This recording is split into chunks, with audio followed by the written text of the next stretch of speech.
عليكم ورحمة الله وبركاته. أهلا بكم في حلقة جديدة. النهاردة إن شاء الله بنستكمل جرامر المستوى الأول. معانا النهاردة بوزيتيف برونومين اللي هو ضمائر الملكية في اللغة الألمانية. تعالوا نتعرف عليها كده. كل بيرسونال برونومين في حالة النوميناتيف بيقابله بوزيتيف برونومين. عايزين نتعرف عليه. تعالوا كده نشوف.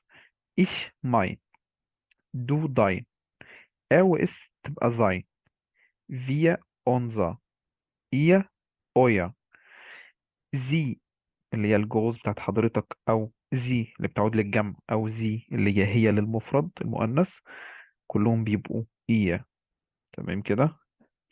طيب، احنا ازاي نعرف تصريف كل واحد فيهم في الحالات الاعرابيه المختلفه، اللي هو زي حاله النوميناتيف، حاله الاكوزاتيف، وحاله الداتيف. تمام كده. تعالوا الاول.